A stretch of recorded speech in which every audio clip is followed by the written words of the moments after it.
नमस्कार भाइयों, आप लोग कक्षा 10वीं पास करके अब अगली कक्षा में आए हैं।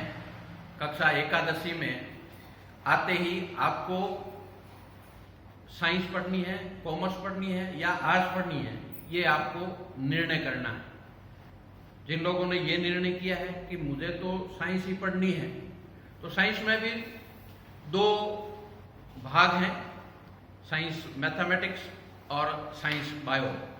जिन लोगों को मेडिकल लाइन में जाना है उनको साइंस बायोलॉजी लेना है, और जिनको इंजीनियरिंग फील्ड में जाना है वो साइंस मैथमेटिक्स लेंगे। तो साइंस मैथ्स हो या साइंस बायो हो, कक्षा 12वीं तक भौतिक विज्ञान तो अपने को अवश्य पढ़नी पड़ेगी।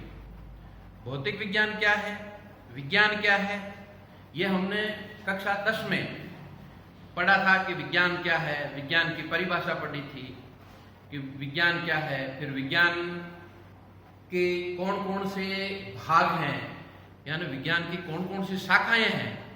तो विज्ञान की अनेक शाखाएं हमने पढ़ी थी। भौतिक विज्ञान है, रसायन विज्ञान है, जीव विज्ञान है, चिकित्सा विज्ञान है, भूगर्भ विज्ञान है, अंतरिक्ष विज्ञान है, ऐसी अनेक शाखाएं हैं विज्ञान की। उसमें से एक जो शाखा है वो है भौतिक विज्ञान, और भौतिक विज्ञान की भी अनेक शाखाएं हैं जिसका हम आगे की कक्षाओं में इनका अलग अलग हम अध्ययन करेंगे। तो भौतिक विज्ञान के अभी जो नया पाठ्यक्रम आया है आपका एनसीईआरटी के अनुसार, हालांकि ज्यादा परिवर्तन नहीं है। अपना जो पहले पाठ्यक्रम था वो एनसीईआरटी का ही लगभग पाठ्यक्रम था, उसमें से कुछ एक टॉपिक हटा दिए थे। अब पूरा का पूरा जो एनसीईआरटी का पाठ्यक्रम आया है, जो पाठ्यक्रम पूरे ऑल ओवर इंडिया में सब जगह एक ही पाठ्यक्रम है, तो उसमें भौतिक विज्ञान के हालांकि किताब आपकी एक ही हो सकती है या अलग अलग दो भाग हो सकते हैं। कुल मिलाकर इस पूरी भौतिक विज्ञान जो एकादशी की है उसके 10 यूनिट है, और 10 यूनिट और 15 अध्याय है। कई यूनिट एक पार्ट की है, कुछ एक यूनिट है 2 पार्टों को मिलाकर बनाई है। तो कुल मिलाकर इसके किताब के जो 2 भाग हैं, उसका जो प्रथम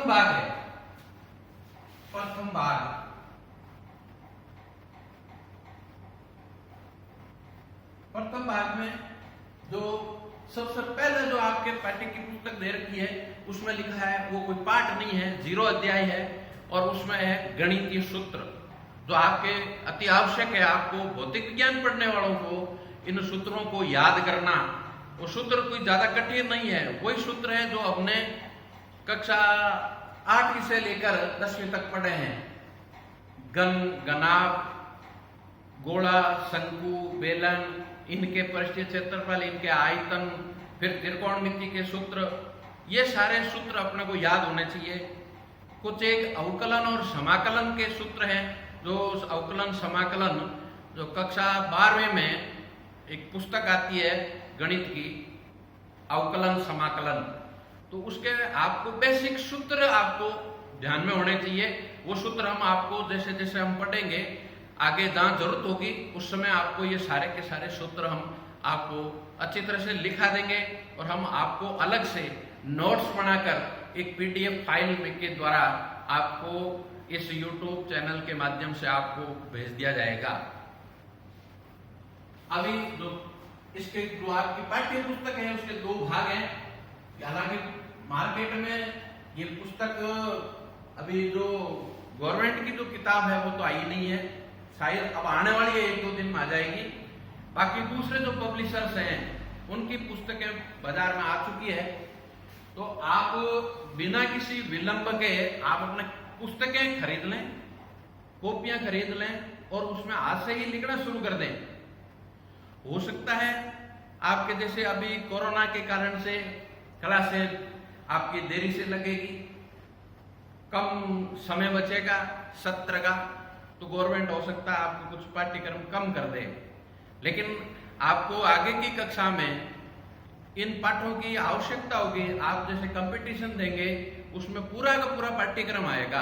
अभी यहाँ हम 11वीं पास कर लेंगे, चाहे 5 पाठ पढ़ के भी पास कर लेंगे, इसका कोई आगे अपने को लाभ मिलने वाला नहीं है। इसलिए हमें तो पूरी किताब ही पढ़नी है। इसके लिए हम अपनी पाठ्य पुस्तकों के हिसाब से नोटबुक खरीद लें और नोटबुक में लिखना शुरू करें। तो प्रथम भाग है, इसमें पाठ्यों के जो नाम है वो मैं आपको बताता हूं। पहला है भौतिक जगत। दूसरा अध्याय है मात्रक एवं मापन। तीसरा सरल रेखा में गति। चौथा है तल में गति, या यूं कह सकते हैं तलीय गति। पांचवा है गति के नियम। छठा है कार्य, ऊर्जा एवं शक्ति। सातवां है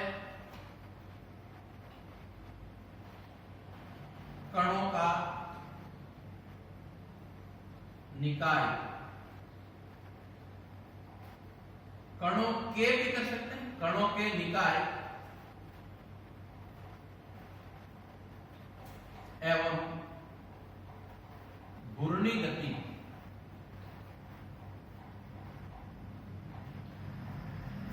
आठवां और इस प्रथम भाग का अंतिम अध्याय है गुरुत्वाकर्षण।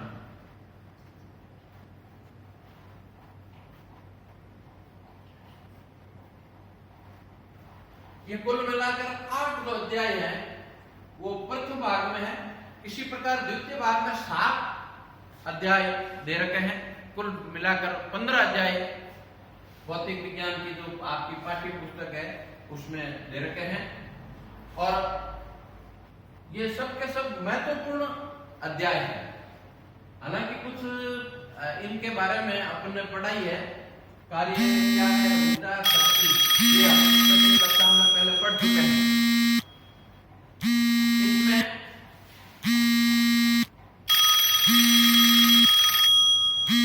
मात्रक है वो मापन। पहला है भौतिक जगत।